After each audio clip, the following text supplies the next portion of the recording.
मित्रों, हम सभी ने किसी ना किसी से यह कहते सुना है कि श्मशान में भूत प्रेत होते हैं। और कुछ लोग यह भी कहते हैं कि श्मशान में भूत प्रेत की आत्मा 12 बजे रात को घूमती है। मित्रों, चलो जानते हैं महात्मा बुद्ध जी से श्मशान में भूत होते हैं या नहीं, एक कहानी के माध्यम से। जो भी व्यक्ति गौतम बुद्ध का शिष्य बनकर बुद्ध के साथ रहना चाहता है और बुद्ध की शरण में आना चाहता है, तो बुद्ध जी कुछ लोगों को बुद्ध बिना परीक्षा लिए ही स्वीकार कर लेते थे और आश्रम में रहने की अनुमति दे देते हैं। पर कुछ व्यक्तियों को वो कह देते कि जाओ, पहले एक दिन और एक रात शमशान में गुजार कर आओ।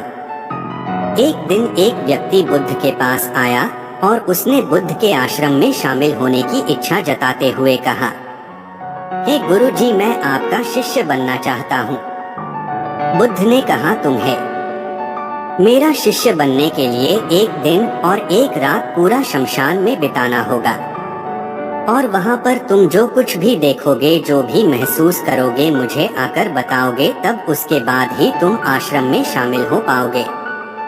गौतम बुद्ध की ये बात सुनकर वो व्यक्ति घबरा गया और उसने बुद्ध से डरकर कांपती आवाज में कहा, गुरु जी, दिन में तो ठीक हैं, लेकिन रात में शमशान में रहना बहुत खतरा है।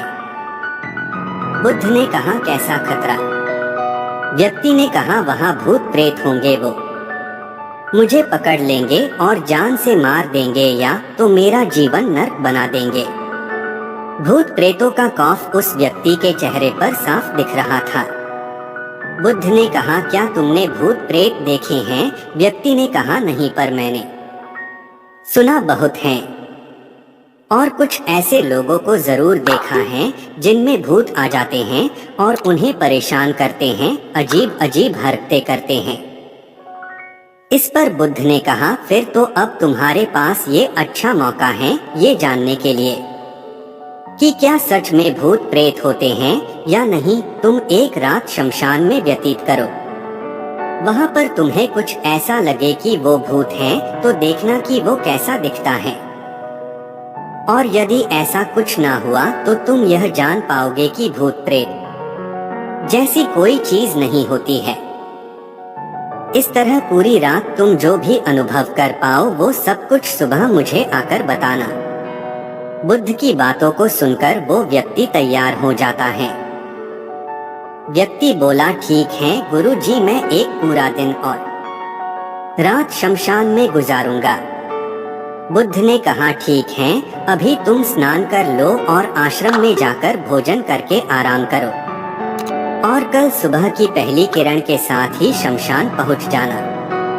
व्यक्ति को आश्रम में जाने के बाद बुद्ध ने अपने 4 शिष्यों से कहा कि वह व्यक्ति कल शमशान जाएगा, तुम सब उसके पीछे जाना और उस पर नजर रखना, पर ध्यान रहे उसे थोड़ा भी ना लगे कि कोई उस पर नजर रख रहा है।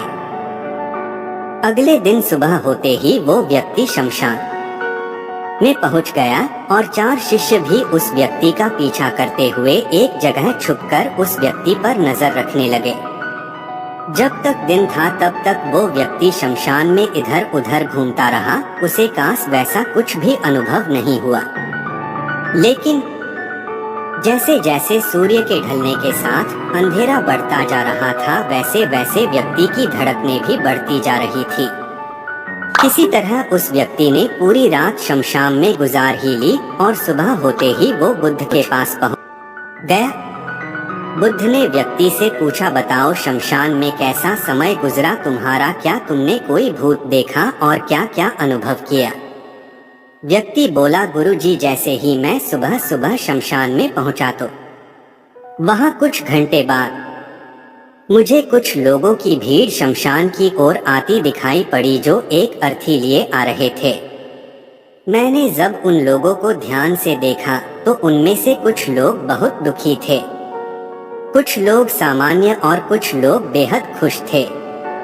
वो लोग उस मरे हुए इंसान के बारे में बोल रहे थे कि इस व्यक्ति ने बहुत अच्छे कर्म किए हैं, बहुत किस्मत वाला है ये। इसके बाद उस मरे व्यक्ति के बेटे ने अपने वृद्ध पिता की चिता को अग्नि दी। अर्थी के साथ शमशान आए लोग कुछ देर वही खड़े रहे। चिता प्रचंड आग की लपटों से धू धू करके जलती रही और सभी लोग मायूस खड़े होकर जलती चिता को देख रहे थे।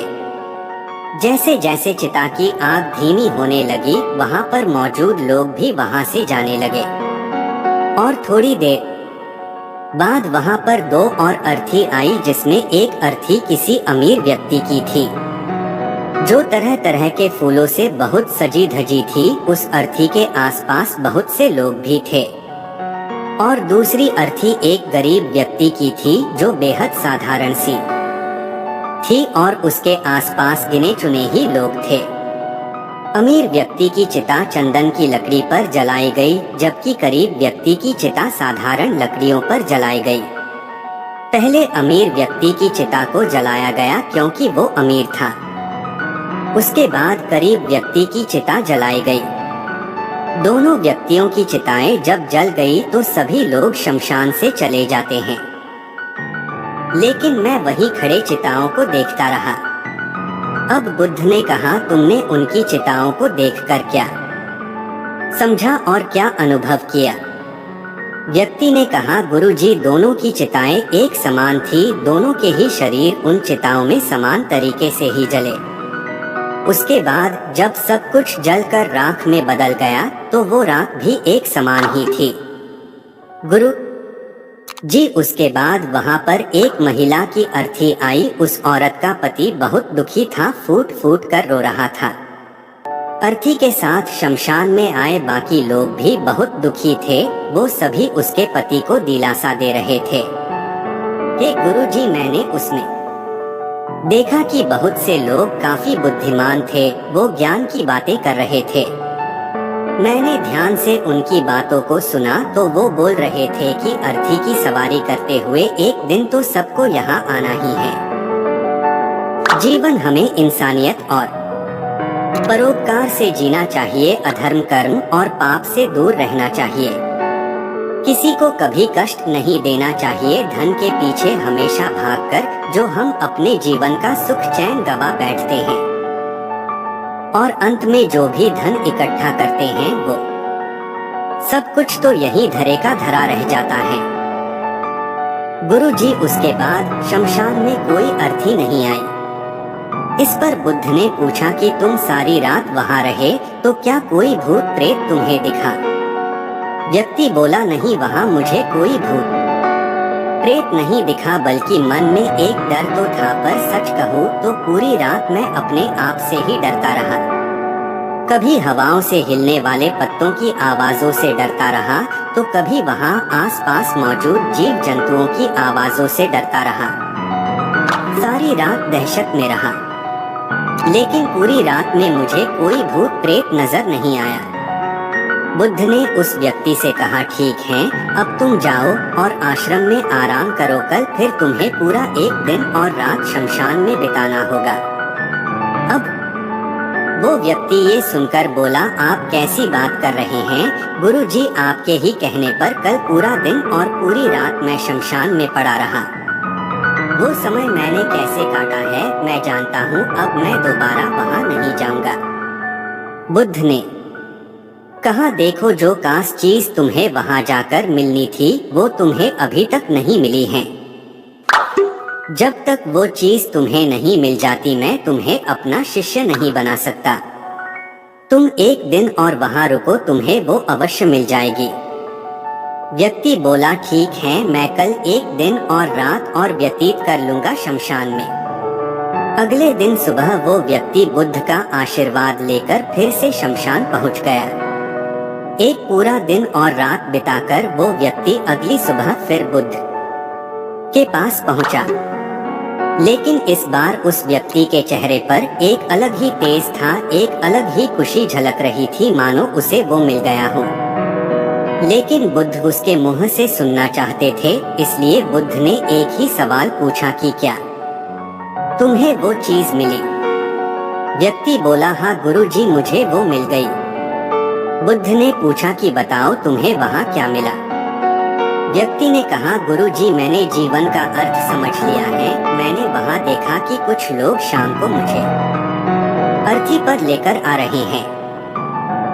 मुझे 4 लोगों ने अपने कंधों पर उठा रखा है और मेरे पीछे कुछ 20-25 लोग रोते बिलखते चल रहे हैं। मेरे पिता अर्थी के आगे आगे चल रहे हैं और कुछ लोग राम नाम सत्य बोलते हुए मेरे ऊपर फूल फेंक रहे हैं। मेरे सभी रिश्तेदार बहुत दुखी थे। भीड़ में मौजूद कुछ लोग तो सिर्फ दुखी होने का नाटक कर रहे हैं, कुछ लोग मेरे पिता को दिलासा दे रहे हैं। तभी कुछ देर बाद मेरी अर्थी को जमीन पर रख दिया गया और मेरे शरीर को उठाकर चिता पर लिटा दिया गया। मैं ये सब दृश्य अर्थी पर लेटे हुए देख रहा था। मैंने उस अर्थी से उठना चाहा पर उठ नहीं सका। मैं सांस लेना चाहता था पर सांस नहीं ले पा रहा था। मैं पूरी तरह से असमर्थ और विकलांग की तरह था क्योंकि मेरे अंदर सांस नहीं थी। मैं अपने पिता को गले लगाना चाहता था लेकिन मैं उठ नहीं सकता था। मैं अपने भाई को गले लगाकर ये कहना चाहता था कि तुम अपना और माता पिता का ध्यान रखना, घर व परिवार की जिम्मेदारी अब तुम्हारे ऊपर है। इसे बखूबी निभाना, इससे मेरी आत्मा को शांति मिलेगी। कुछ समय बाद मेरा मुंह कपड़े से ढक दिया गया और शरीर के ऊपर कई लकड़ियां रख दी गई।